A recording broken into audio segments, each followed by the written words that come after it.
Good morning and welcome to this Wednesday, October 28th, 2020 edition of Trading Places Live at Earnings Beats. I'm Tom Bowley, Chief Market Strategist here at Earnings Beats, and I'll be your host for the next 30 minutes, featuring everything you need to know as you prepare for the trading day ahead. Well, we got some red futures this morning, that's for sure. Coronavirus cases picking up and a little reminiscent, I think, of what we saw back in March, when we saw a lot of these big gap downs. It'll be interesting to see how the market does the rest of the day, but certainly we're going to get off to a little bit of a rough start. Let's before we get into things, let me go over and just take those of you who are not familiar with Earnings Beats over to our website for just 1 second. And I actually will remember to share the screen today. Struggled with that on Monday. Here, you can see right in the left side of our homepage, you can subscribe to our Earnings Beats Digest. This is a free newsletter, no credit card required. You can unsubscribe at any time. Really just our effort to give back to the community, just providing a free newsletter. Hopefully you find it educational and a number of solid trading ideas in there, but mostly it's a focus on education. It's a focus on relative strength, earnings, and those types of things. But love to have you join our community. All you need to do is type in your name, email address, hit that subscribe button, and we will get the next article out to you. It'll be on Friday morning. They come out Mondays, Wednesdays, and Fridays. All right, let's move on to what happened yesterday before we go into what's going on this morning. We did see a bifurcated market yesterday. The Dow Jones was down 222 points. The S&P was down 10. The NASDAQ, though, was up 72. So pretty big disparity in terms of price action. Mid caps down over 1%, small caps over 1%. And when you look at the sectors, it also was very reminiscent of what we saw back in March. Communication services gaining about 2/3%. Technology up 0.5%, but industrials were down 2%. So we saw that that type of action back in March with the coronavirus, and it seems like that's exactly what we're heading into again, at least in the short term. We'll see how it continues to develop. Non-ferrous metals actually was the best performing industry group on Tuesday, gaining more than 2%. Aerospace down almost 5%. This continues to be one of the worst areas of the market. It's one of the areas, if you followed, I wrote an article I think it was in my Trading Places blog just a couple of days ago, talking about the pandemic index that I have. And really, it's just a look at 10 industry groups that have struggled throughout this pandemic, and aerospace is one of them. And until this index, this pandemic index that I have turns around, I would stay away from these groups and I would avoid trying to call bottoms. I don't know whether we've got a bottom in place on the aerospace. I'm assuming we probably have the bottom from earlier in the year, but I'm talking about like this double bottom from early August and then again latter part of September, around the 1,020, 1,025 area. We're sitting at 1,054. Rough day yesterday. We did have Boeing report. Last time I looked, Boeing was up a little bit on their earnings report, even though the earnings report itself was pretty dismal. But I don't know if it's going to hold. We'll have to watch to see whether or not this double bottom holds. If it doesn't, then I think you could see a lot more relative weakness in this group. So I personally would stay away from it. Actually, let's go ahead and take a look. I want to go back and look at those articles. I'm pretty sure it was, actually, here was the article. Yeah, it was in Trading Places. It was just, was it yesterday? I can't even keep track of the days anymore. I thought I wrote this 2 days ago. Anyhow, yesterday. And what I put in here, this is a chart. So I created a user-defined index, which you can create a user-defined index for anything. You can chart your weight on here if you want. You could chart the weather forecast or the temperatures, whatever. Anything you can put a value to, you can chart using a user-defined index. You create the index, you put the values in, and it'll provide you a chart. So what I'm calling this is the pandemic laggards. And we did see the big bounce off the March low to the June high. But since that June high, you can see this group, we've gone sideways. The S&P 500 since this June high, you can see has continued to break out. This other group has not. So there's still Wall Street is still rotating away from these groups, and that really has been clear here over the last couple of days. And I suspect will be again today, but we'll watch to see how the action unfolds. 10-year Treasury yield this morning. Let's get a quick update on this. It was down 3 basis points last time I saw. It is down 2.5 basis points, 0.75%. This has now been down. This is the 4th day in a row. Movement to the downside. I'd really like to see this uptrend continue. So worst case, I would like to see us hold right about that 0.69 to 0.70 level. I think that's got, you got a little trend line here, which actually goes above that, maybe intersects around 0.73, something like that. But you've got a trend line, you've got the 20-day moving average, the 50-day moving average, and the recent low. And if you go below 0.69, you lose all those. Now, what does that mean? Well, when the 10-year Treasury yield loses its uptrend and starts to decline, that's going to make it more difficult for the stock market to go higher, because by definition, when the yield's going down, it means money is rotating into treasuries. Treasuries are being bought. That's what sends the yield lower. So as the yield goes down, it's just dollars that can't go into the stock market because they are physically going into the bond market, into the treasuries. So that'll be something to watch here in the next few days. We are today starting a very bullish historical period. I know it doesn't look like it this morning with the futures down, but I'm just saying from October 28th, from the 27th on the close to November 6th on the close on the NASDAQ, and I think it's November 5th on the close on the S&P 500. Strongest 9 or 10 days, depending on the index, strongest 9 to 10 day period of the year. Again, getting off to a rough start, but let's see what happens after the open. We know what can happen after the open, and that's really been the theme in 2020, the AD line, the accumulation distribution. We've seen plenty of gap downs. I mean, if we go into, let's pull up the S&P 500. Actually, you probably see it better on the spider.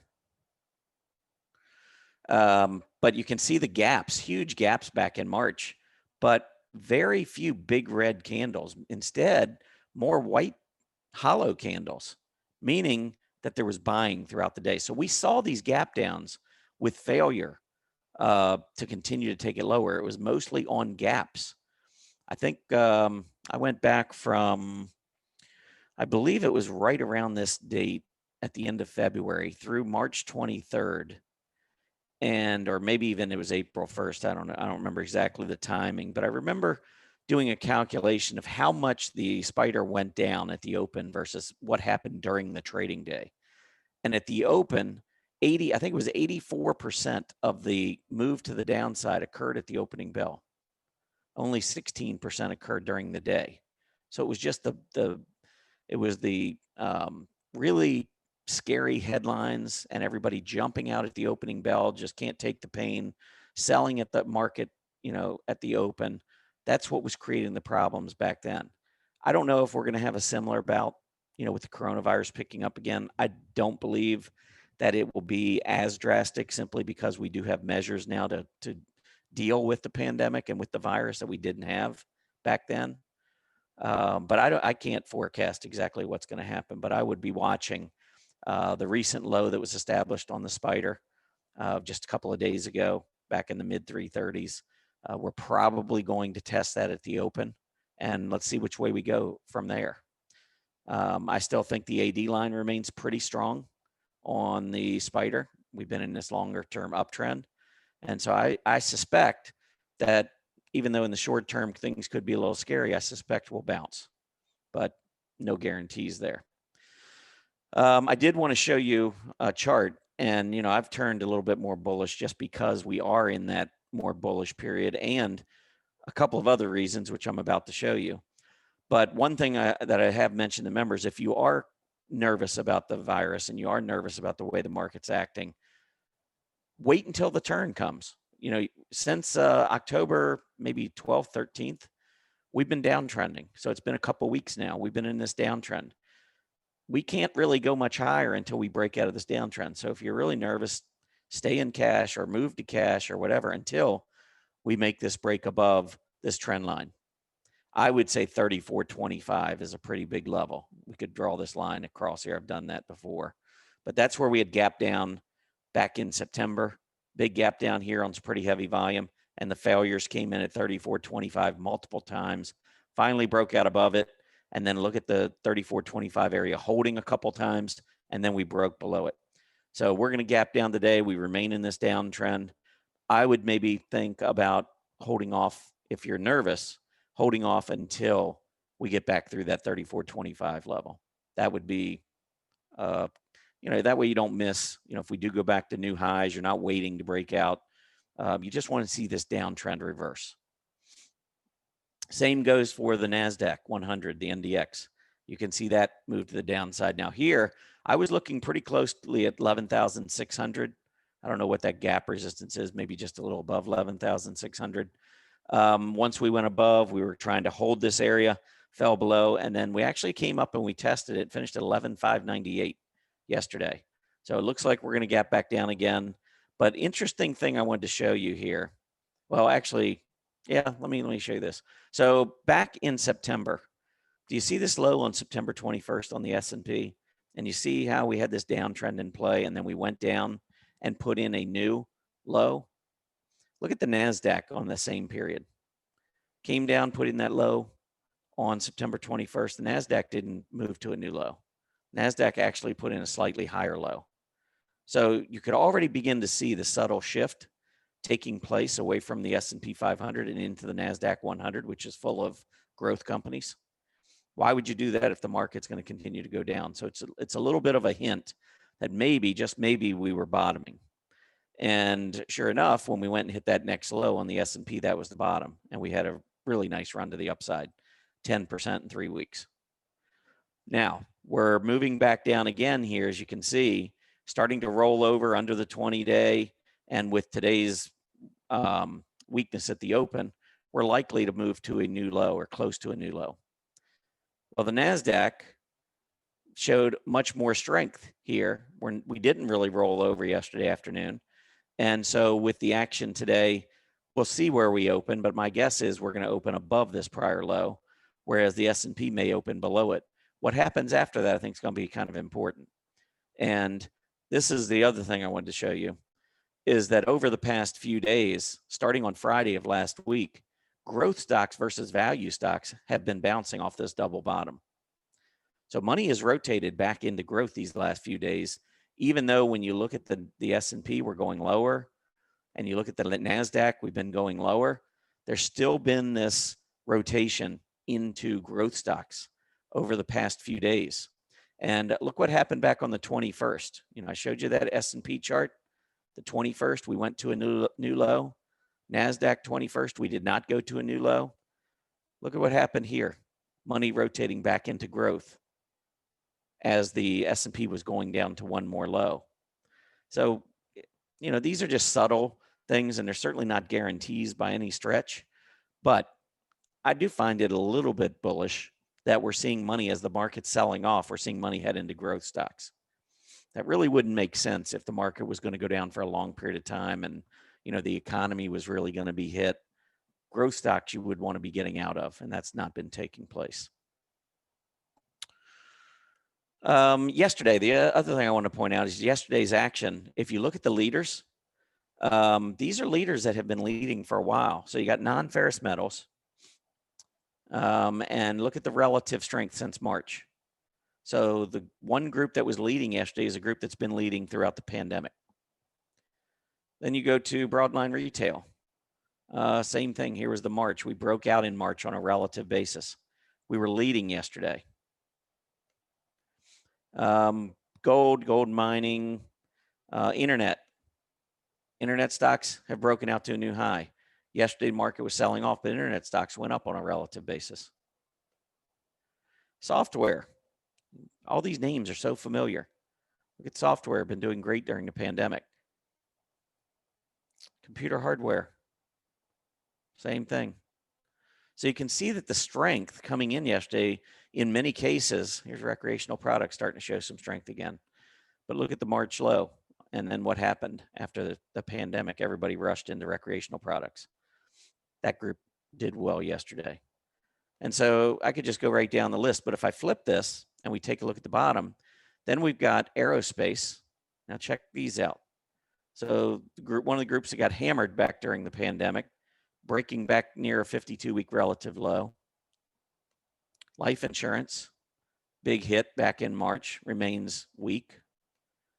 DT, which is your diversified REITs, same thing. Airlines, rolling back over, same thing. So you kind of get the feeling that with the bifurcated action yesterday, the same kind of dynamics are in play right now that were in play back in March and April. Again, I don't know if this continues, but it's worth watching because that was a pretty important signal that the market was giving us back then. It may be giving us the same signal again. So as we move forward, these are some of the things that I would be looking for. Watch to see, is the NASDAQ outperforming the S&P 500? Are growth stocks outperforming value stocks? Are these same relatively weak industry groups leading to the downside in terms of relative strength? And are the same strong groups leading to the upside? I think these will be providing some pretty good clues as we go throughout that fourth quarter. And I'll keep updating you on that pandemic index. Probably may take a look at it intraday today and put it in the daily market report just to see what's going on there versus the S&P 500 and see if that's the area of the market that's getting hit again midday. So it'll be worth keeping a pretty close eye on that pandemic index. Okay, let's keep moving. So as we go forward, one of the things I would be continuing to look for is relative strength in the sectors. As long as technology continues looking like this and consumer discretionary continues looking like this, these are relative charts. So even with the weakness that we've seen in September and October, you can see on a relative basis, these are not the areas that have been impacted the most. We're actually seeing since that September high, look at the relative strength on consumer discretionary. I have a difficult time thinking that we're going to have some kind of a horrible market ahead of us when money on a relative basis during weakness is rotating into consumer discretionary. Just doesn't make sense to me. Then you've got communication services, which is on the verge now of breaking above this triple top. Watch this. This is the third of these 5 aggressive groups that have been leading throughout this pandemic and continue to lead. And it's why I would continue to focus on these 3 areas of the market.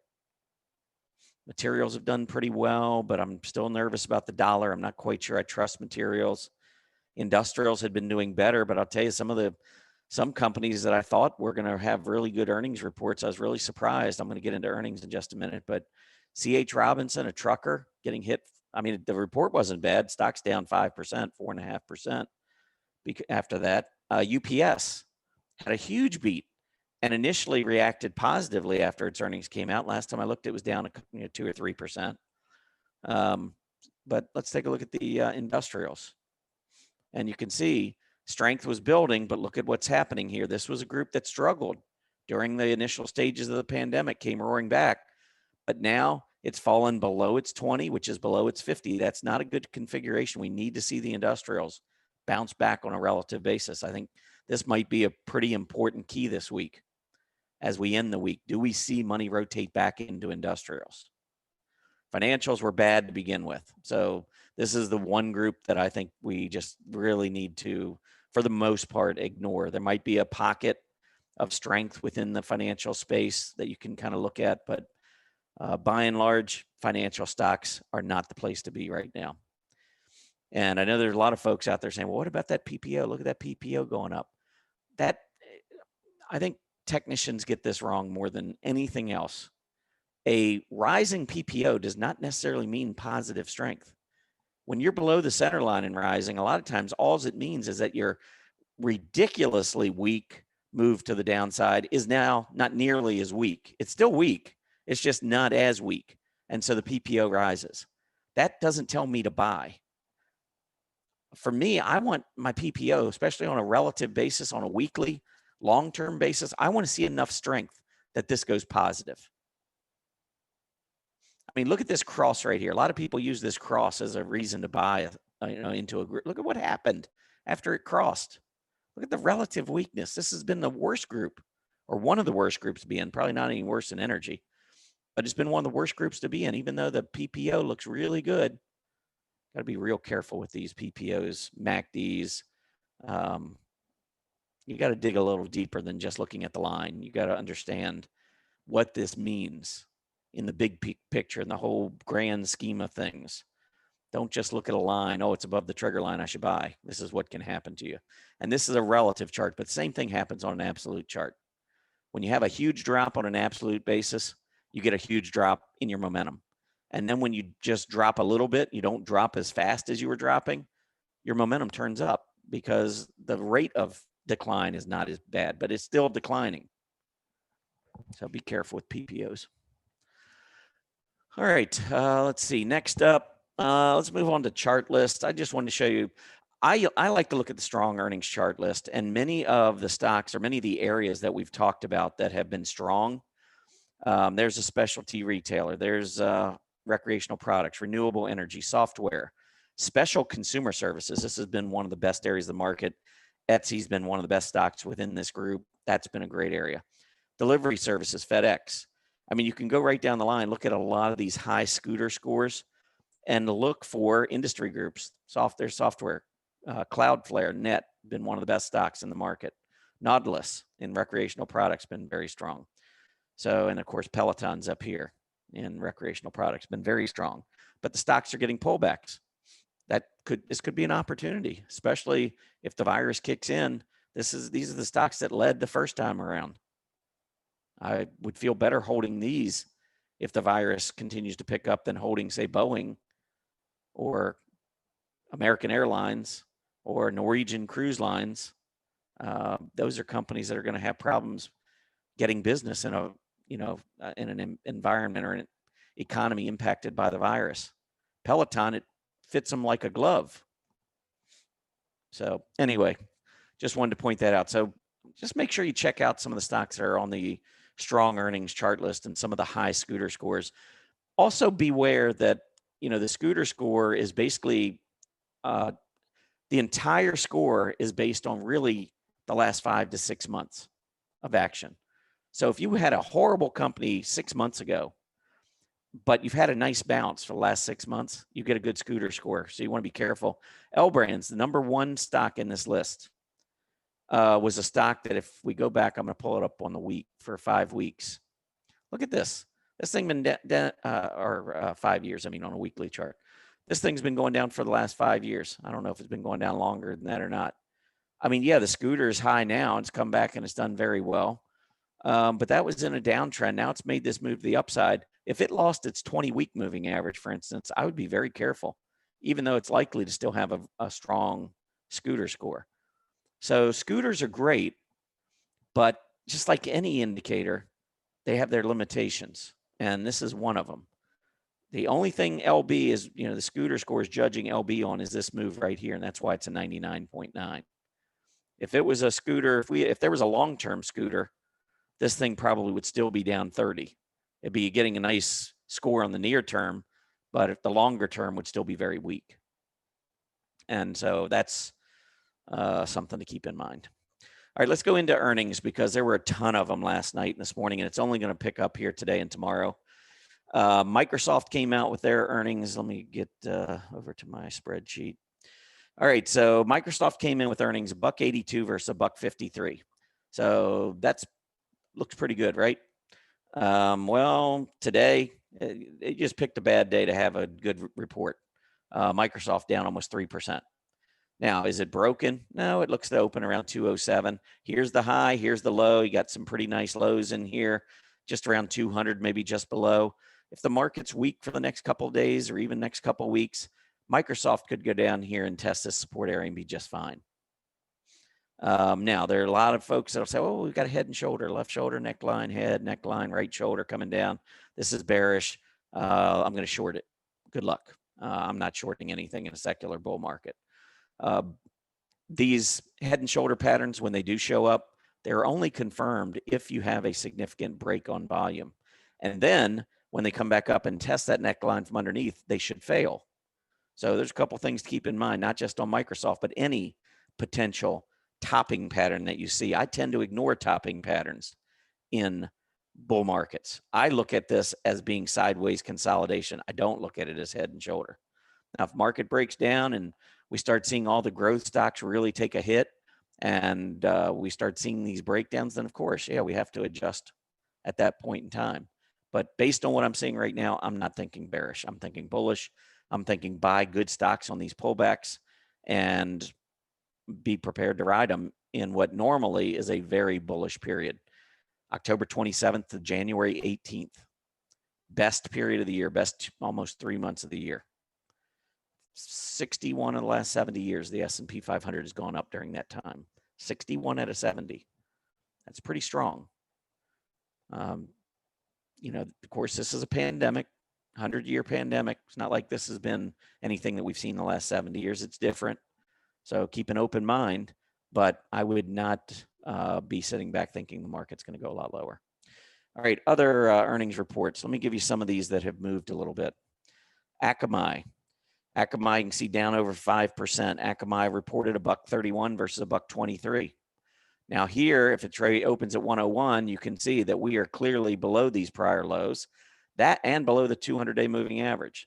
So Akamai is one that I would have a much bigger problem with. And when you look at the relative strength on Akamai, look at the strength of it relative to the internet stocks. This is why I would prefer Snap or Pinterest.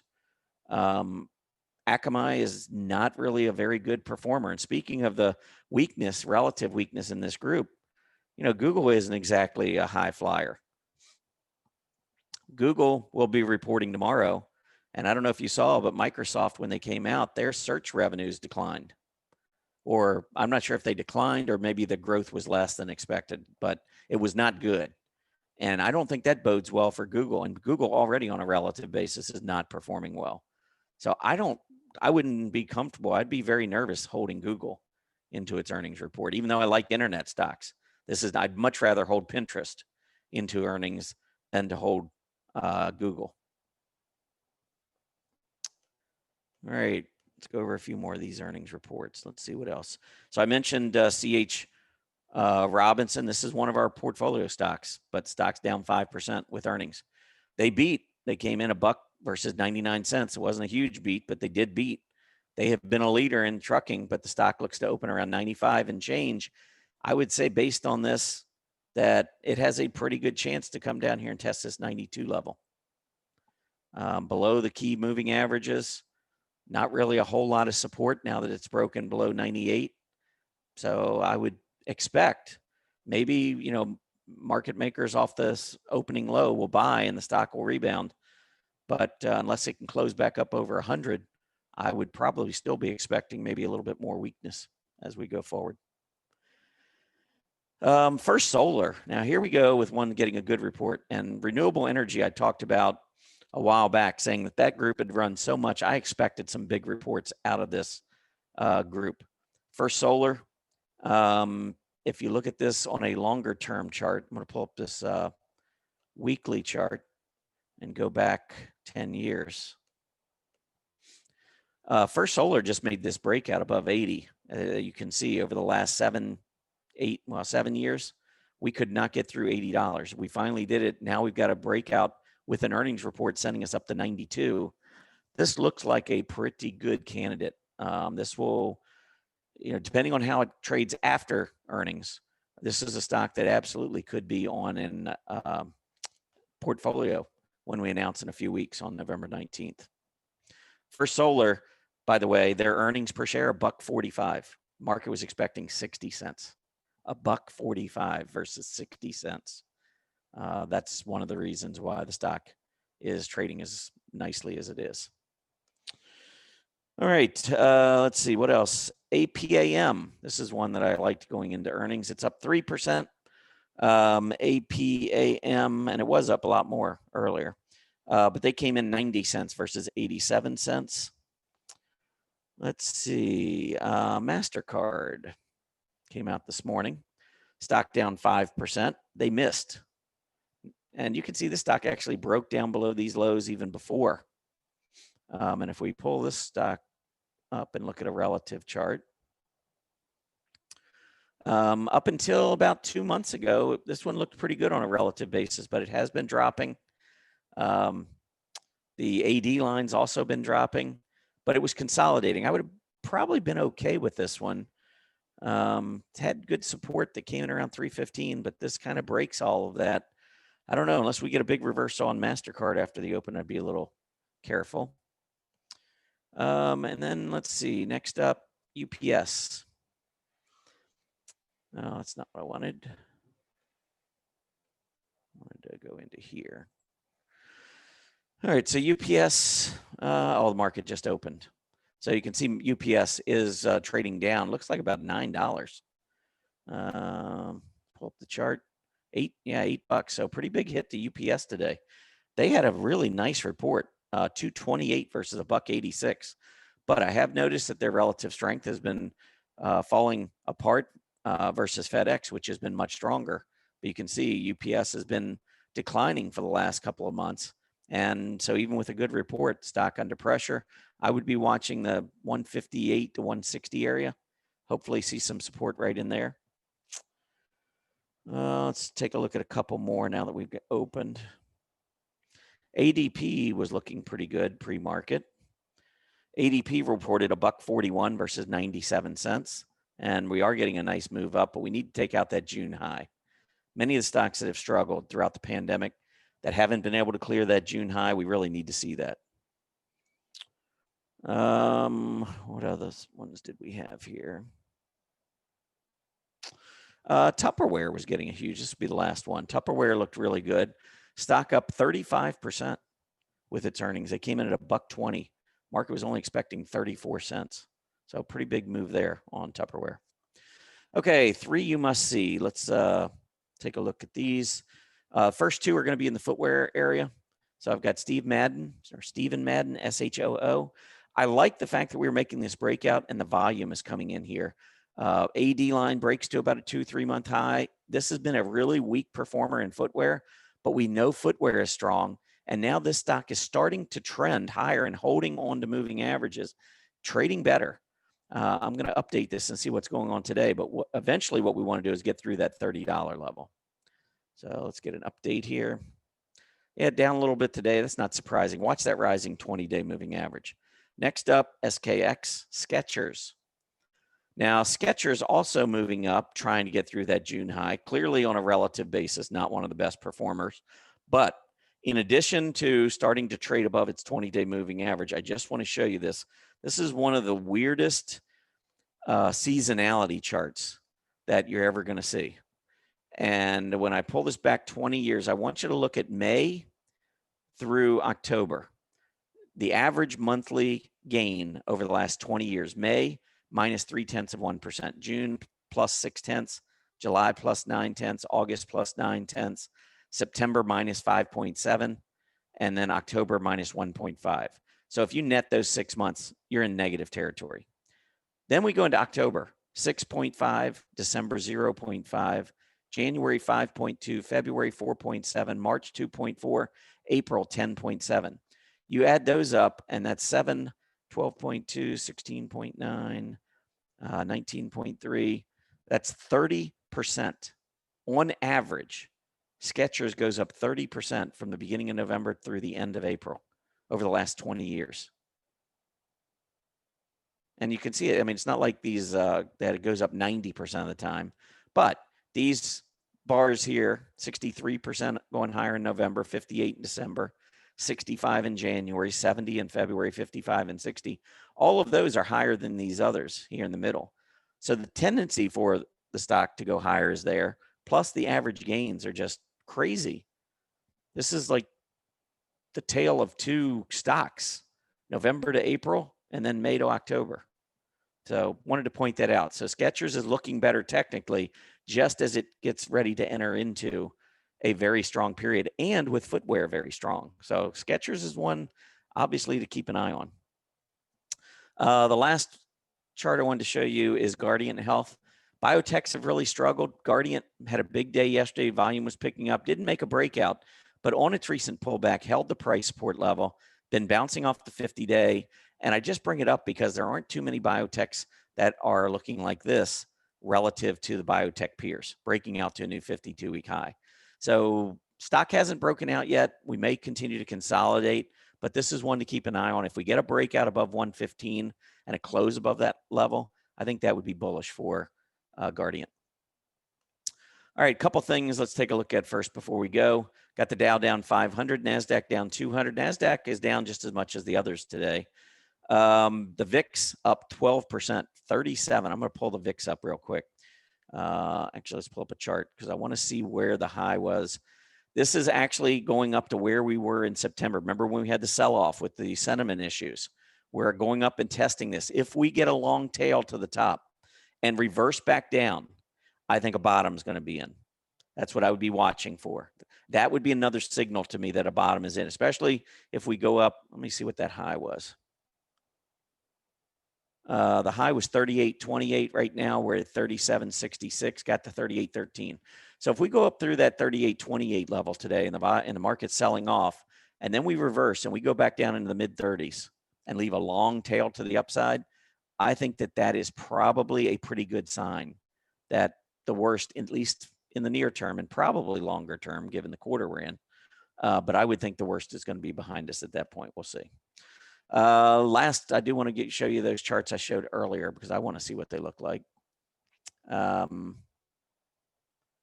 let's go in and take a look at the S&P 500. I want to get an update on this chart. Of course, we're way down. Yeah, look at the move down.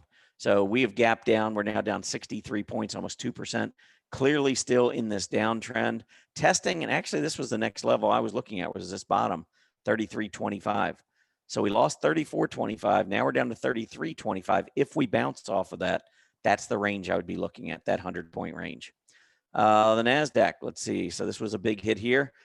Testing that prior low, but not way below it. Not at this point. We'll see whether or not we do break below, but NASDAQ having a very rough day, very rough start.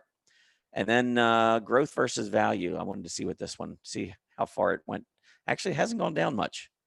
So growth stocks really are not performing that badly relative to value. Maybe that changes, especially if the NASDAQ breaks down. But that'll be something worth watching. Okay, that is it for today. Appreciate everybody tuning in. I'll be doing my recording for Trading Places Live tomorrow over at Stock Charts, so make sure you check that out. Next live show will be on Monday morning here at Earnings Beats for Trading Places Live. Anyway, everybody have a great rest of your week. Let's watch this market closely today and look to see if we can possibly get a reversal later in the day. Everybody have a great day. Happy trading.